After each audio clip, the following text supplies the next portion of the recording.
usual pace, while the core of you is still learning to carry its own weight. Through all of it, Zara remained on Azikiwe Crescent. Tobena's rent stretched 3 months forward, time enough, she calculated, to locate solid ground. His relatives arrived in the second week, 2 cars, quiet and efficient, collecting what they had already decided was theirs. They were cordial in the way people are polite when the difficult conversation has already happened without you. When their vehicles left, the rooms held nothing of Tobena except arrangement. His chair angled toward the window, the shelf holding his site manuals, the shape of a presence that had been there and was now simply not. Sitting in that stillness, Zara, 412 naira in her savings account, one unfinished commission on the work table, a sewing machine, and 3 boxes of fabric samples still waiting. Across the road, Auntie BC was watching. On the morning Zara first pushed her groundnut cart through the compound gate, Auntie BC stood at her own entrance with Madame Taupe beside her. She observed Zara, straighten her wrapper, set both hands on the handles, and began walking toward the main road. Then Auntie BC turned and spoke with the ease of a woman, stating something she had long since settled as true. Look at her, pushing that thing like she has a plan. Brief silence passed between them. Both women turned and went back inside. Every word of it reached Zara on the road. Nobody on that street thought to ask where the cart went each morning, what was accumulating in Zara's name, or what had been quietly building in a place they had never considered looking. The secret had taken root before those women knew her face. It had been growing the entire time they were occupied with deciding she was nothing. Day after day, Zara pushed that cart down Azikiwe Crescent the way water finds a channel through stone, not because the channel was easy, but because repetition had carved it, and she had long since stopped looking for another course. 6:45 each morning it left. It returned each evening lighter in groundnuts, heavier in what the women watching from their gates could not quantify and had not thought to track. What Azikiwe Crescent observed was a widow with no prospects. What it missed was the distance between that observation and the truth. Madame Taupe was a particular strand of cruel, the variety that requires an audience to function, that schedules its entrance the way a performer reads a room. She held back until 2 or 3 neighbors were within earshot, then positioned her commentary at exactly the right volume to land on Zara, and remained deniable to anyone who asked. This one again, she would say, stepping onto her veranda as the cart rolled past. Not aimed at Zara, sent toward the air, toward whoever happened to be standing close enough to receive it every morning. Like the road owes her something. Keeping her eyes ahead, Zara moved through it the way cloth moves through a press, absorbing the weight without breaking, coming out the other side still whole, deployed with precision rather than volume. Auntie BC's method was a different instrument entirely. When Zara passed her gate, there was no comment, just the deliberate, unhurried rotation of the shoulder, practiced, economical, as though Zara's presence registered as something beneath acknowledgement but too persistent to ignore, reserved for things that do not merit engagement but arrive uninvited. It communicated exactly what it was designed to communicate. Positioned at her compound entrance at the exact hour Zara passed each day, Madame Ekwu took the third approach, obstruction arranged as accident. One hand on the gate latch, her body placed across the wider section of road, no words exchanged, no eye contact offered, the daily restaging of an obstacle that required Zara to navigate around her and say absolutely nothing. The grammar of this cruelty was legible only to those already fluent in it. Zara had been reading it long enough to know every tense. Around the obstacle and forward, coins into the tin. Another day sealed. What made everything make sense later, the detail that reshapes the entire story, was this. Zara was keeping records of every coin earned. In a small brown notebook stored at the bottom of her wooden worktable box, each evening she recorded the date, the day's earnings, and the running total. That figure climbed with no drama and no announcement. Numbers adding in a column, building in the dark, patient as soil. If this story is sitting somewhere close in your chest right now, if you know this kind of endurance, this kind of accumulation in silence, make sure you are subscribed to these channels before we continue, because the part arriving next is the part none of them on Azikiwe Crescent ever saw coming. You do not want to arrive at it second hand. Tracking progress was how Zara kept the days from flattening into sameness, not counting toward a fixed end point. There was no circled date, no specific morning she was waiting for above all others, counting upward, treating each coin the way her mother had treated each meter of wholesale fabric, not as a unit alone but as part of a longer length, accumulating towards something that would eventually be enough to cut from. Whistle from outside. A widow on a cracked road, a groundnut cart, no apparent future, invisible from the same vantage point. A woman who had decided, inside the quiet of her own accounting, precisely what that picture looked like. That Thursday in the 7th week, 4 women were gathered outside Auntie BC's gate after a church meeting when the sharpest comment of the season arrived. Zara was returning with a nearly empty cart the day behind her. As she drew level with the group, Madame Taupe turned and spoke with the satisfaction of a woman delivering a line saved for exactly the right crowd. You know what they say about a woman still pushing groundnuts at her age? She has already decided she is not worth more. Laughter moved through the gathering, not unanimous, not from everyone, but sufficient to carry across the road. Madame Ekwu stayed still, which communicated nothing, because Madame Ekwu was always still.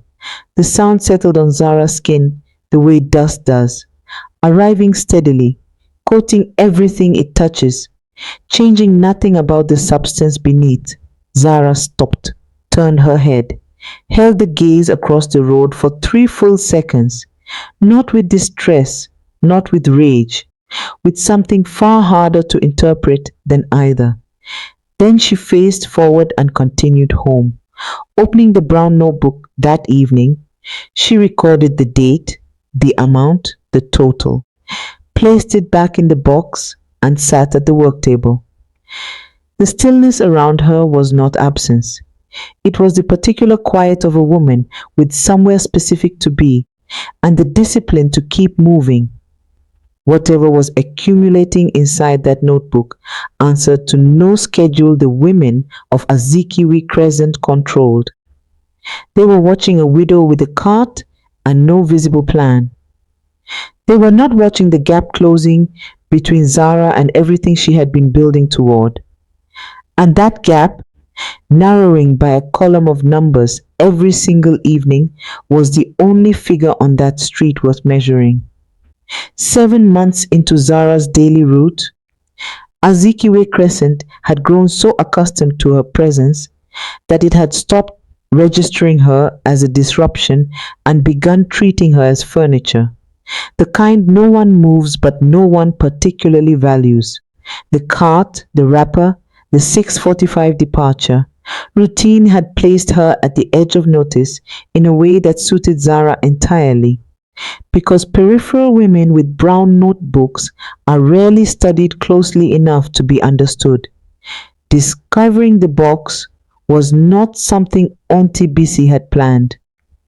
It came through the compound caretaker, a man servicing a shared drainage pipe on a Thursday afternoon who found Zara's back storeroom unlocked.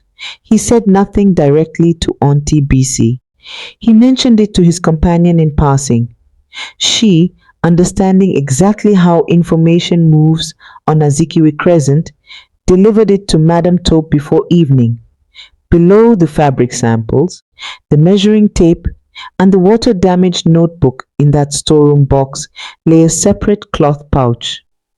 Inside it, 4,800 naira in carefully sorted denominations, rubber banded and labeled by months in Zara's own handwriting. Holding that pouch for a long time before replacing it, Auntie BC ran the numbers with the composure of a woman for whom information has always been the primary currency. Long enough to grasp what the savings represented, long enough to recalculate the widow across the road from scratch, and long enough to settle on a course of action with the cold, unhurried deliberateness of someone who has operated at the center of a street social order for 19 years, that required no raised voice whatsoever. No immediate response followed because visible reaction was never the approach. Over the 4 days after, a precise operation spread quietly across the crescent. Madame Taupe visited 3 households. 2 others received personal visits from Auntie BC herself.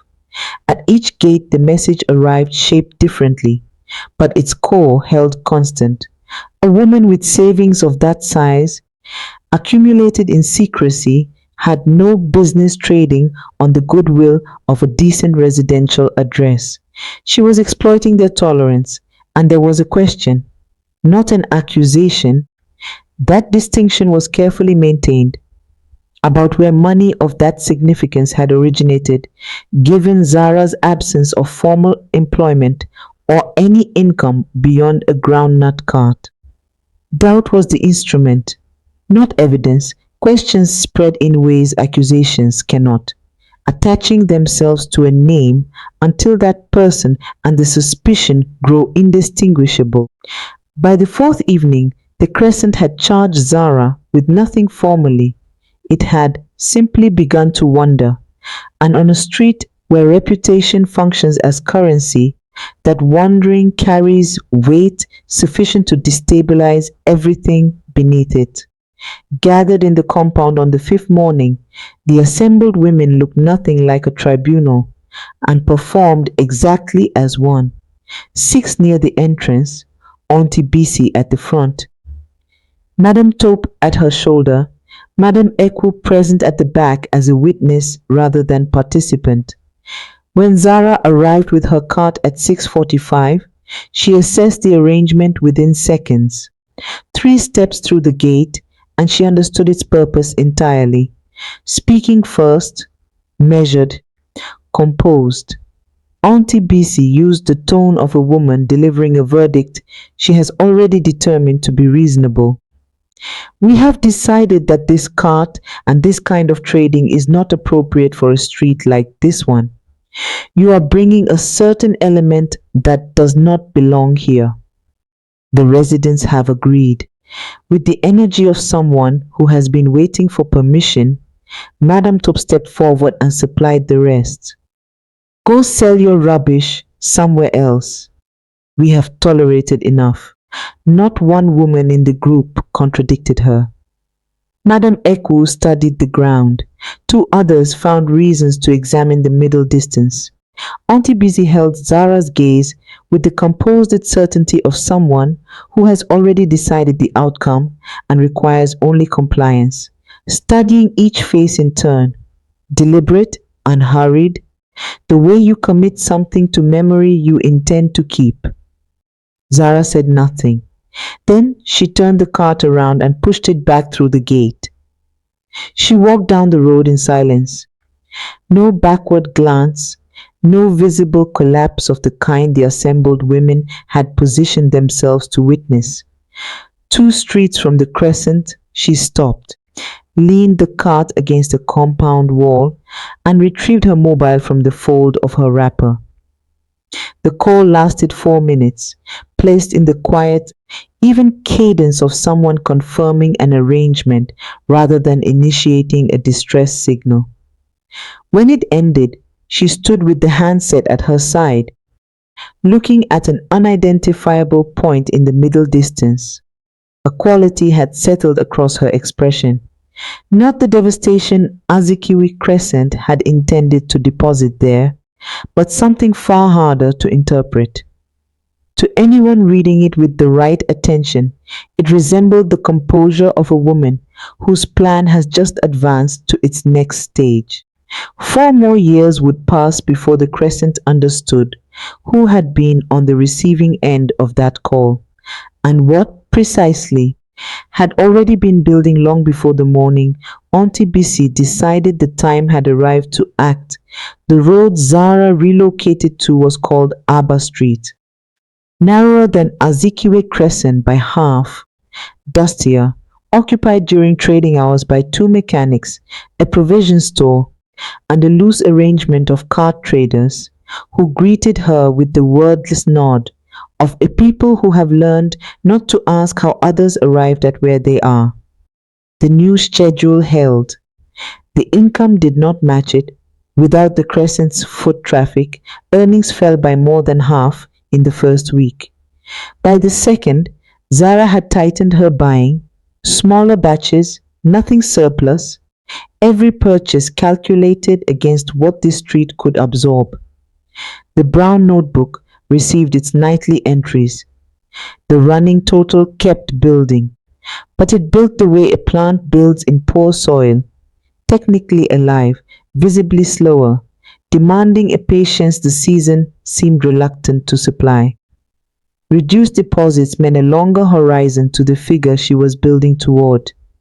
She had known this possibility existed. What she had not permitted herself until now was settling fully into the weight of how it felt. Here on Abba Street, with fewer people passing and more stillness in which the mind does what minds do when given enough silence. By the third week, uncertainty arrived through the side entrance. Not announced, this kind never announces itself. It settles in through the edges of ordinary tasks. The moment between waking and rising, when the day's outline sharpens, the small pause before reaching for the notebook, the quality of quiet in a room where you are the only one who knows the destination and the path has just grown longer. Carrying this alone, since the beginning, had cost more than she sometimes acknowledged. Her mother's calls had stayed carefully surface level for years, exchanges navigating around the heaviest information. Tobena's relatives had maintained their distance after the belongings were collected, a gap that never narrowed. No one on Azikiwe Crescent had ever come close to knowing the full picture, and no one on Abba Street had been present long enough to earn that kind of disclosure. That span of solitude compounds differently than ordinary isolation. It settles in the space between what you know about your own direction and what everyone observing you can see. Discipline sustains it, viable in theory, expensive across time. Should you have ever carried a plan in silence that those around you could not perceive? Should you have ever stood further along than your circumstances suggested with no way to demonstrate that to a single person watching? Stay with this story. What Zara faced next is the moment that tests whether a long game survives or fractures. How she moved through it will reframe everything. Nothing about what happened was loud. One evening, with Abba Street settled into darkness and the day's entries complete, Zara reached into the wooden box and removed a letter, older than the notebook, held in a separate fold at the very bottom, wrapped in plain cloth, worn thin at the creases. The paper inside had been opened and refolded across many readings. Its crease lines had gone soft, the material thinning where it had been worked repeatedly until the folds became structural rather than incidental. Unfolding it carefully, she placed it flat under the lamp and read. Less than 2 minutes. Her eyes moved through the lines the way hands move through a task performed many times, without searching, meaning arriving ahead of each sentence's close. What altered with each return was not the words, but what they extracted. The precise weight varied depending on how much of herself the intervening weeks had spent. Something settled across her face as she reached the final lines. Not collapse, not the relief of resolution, but quieter than either. The expression of a person confirming, once more, that the reason for the distance already covered remains sufficient for what lies ahead. Blessing came to Abba Street on a Friday afternoon, a woman in her late 30s with a measured pace and a calm born from having decided carefully before leaving her house. She had occupied the peripheral edges of Azikiwe Crescent's social gatherings, present but not central, associated with Madame Eku's circle but never absorbed by it. She placed a small wrapped parcel on the corner of the cart and made brief eye contact. "From my kitchen," Blessing said. "Nothing more than that." She turned and left without ceremony. Genuine care reaches spaces that endurance alone cannot enter, and Zara had been running on persistence for a very long time. That small parcel, unrequested and unglamorous, carrying no explanation and requiring nothing in return, reached something that had been holding its own weight in silence since the beginning. Morning came differently the following day. Zara rose at the usual hour but moved past the cart without stopping. From the back of the wooden box, she retrieved the clothes she had kept pressed and folded for a specific occasion, prepared, waiting. She checked a second envelope stored beneath the worn cloth, confirmed its contents, placed it in her bag, locked the room, walked in a direction she had not taken before. Kingsway Insurance and Financial Services occupied the ground floor of a building on Adiola Street, 12 minutes from Abba Street, at the stride of someone who has made a decision and is not revisiting it. Zara had been moving at exactly that pace since she locked the room. The words she needed had been prepared for years. Rehearsal was unnecessary. Inside the reception, an officer at the front desk looked up as Zara approached the counter. She placed her identification documents down, followed by the second envelope, the one retrieved from beneath the cloth wrapping, and stated her purpose in a single sentence. "I am here to claim a life insurance policy. The policy number is on the document inside." Presenting the reference sheet beside her documents, she watched the officer open the envelope with the routine efficiency of someone who handles paperwork daily and has not yet registered the weight of this particular file. 11 years, 2 months, and 14 days since Tobena died, in the months before a cardiac event that arrived with no warning and no announcement. Tobena had arranged a life insurance policy through this exact office. Quietly, the way he handled everything he considered important. One beneficiary recorded his wife's complete name and her mother's full name. The second included as a verification marker at the officer's insistence. No extended family clause, no provision for contest. 6 months after the policy opened, he was gone. Named sole beneficiary on a document Zara had found the week of the funeral, tucked inside the back cover of a site manual on his shelf, the one she was packing before his relatives arrived. She moved it before any other eyes reached it, sealed it in the envelope, placed it beneath the fabric samples in the wooden box, where it remained for 11 years. Recovering the claim required a specific form of government-issued identification Zara did not possess at the time of bereavement. Her national identity card had lapsed 2 months earlier, and renewal required verification of a permanent residential address, an address that became uncertain within weeks of Tobena's passing, then unstable, then effectively the outside of a gate on Azikiwe Crescent. Every route she attempted hit the same requirement: valid documentation tied to a verified home. Until she had that, the claim could not advance. So she built it, deliberately. Over 11 years, each morning on that cart, every coin entered into the brown notebook, every stretch endured on Azikiwe Crescent, and every subsequent period on Aba Street, all directed at a single administrative purpose: establishing a documented, continuous, verified residential presence long enough to complete the identification renewal. The groundnut cart was never merely income. It was evidence of residency, the foundation beneath a claim that required patience above everything else.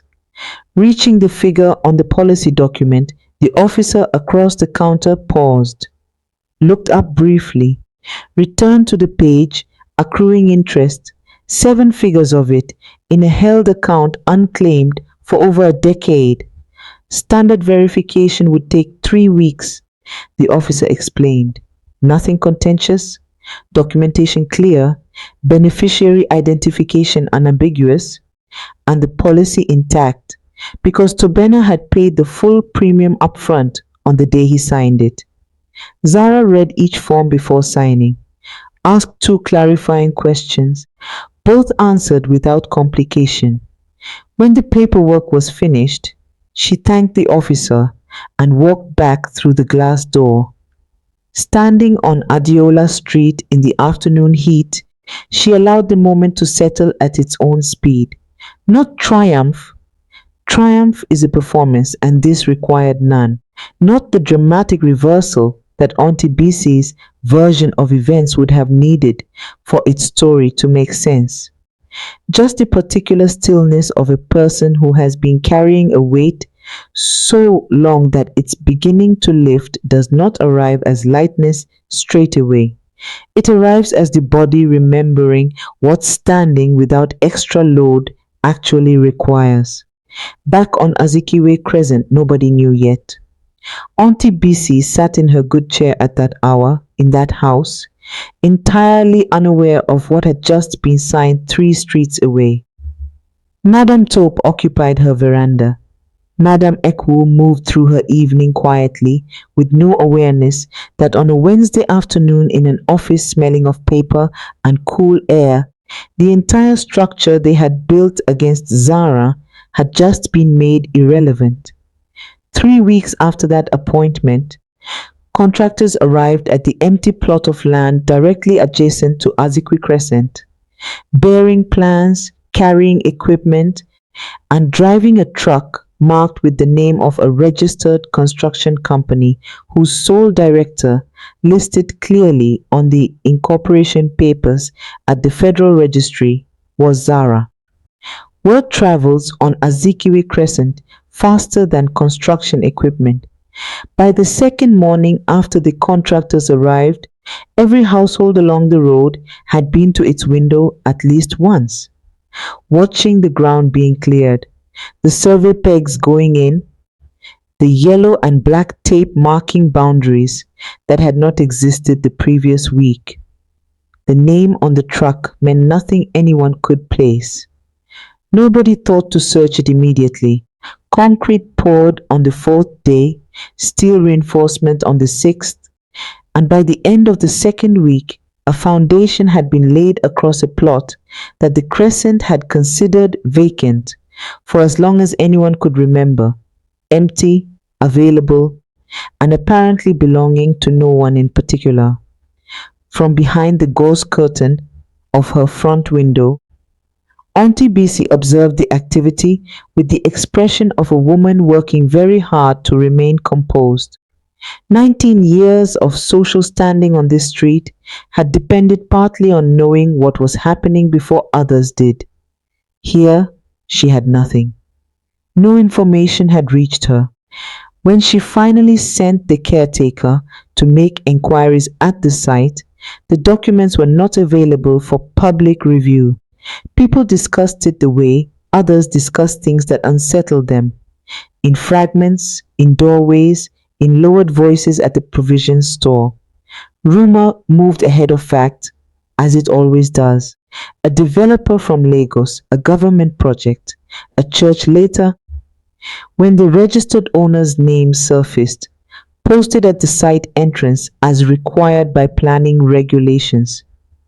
The Crescent experienced something that has no clean word for it, but is recognizable to anyone who has watched a fixed belief meet an unmovable fact. Among the women who had followed Zara's cart with their eyes, Madame Taupe was the first to study the notice closely. She absorbed it twice. Then she moved inside and did not return to the veranda that afternoon. When the grey saloon parked at the site entrance on a Thursday morning, Zara stepped out carrying a folder and walked toward the site manager, unhurried, purposeful.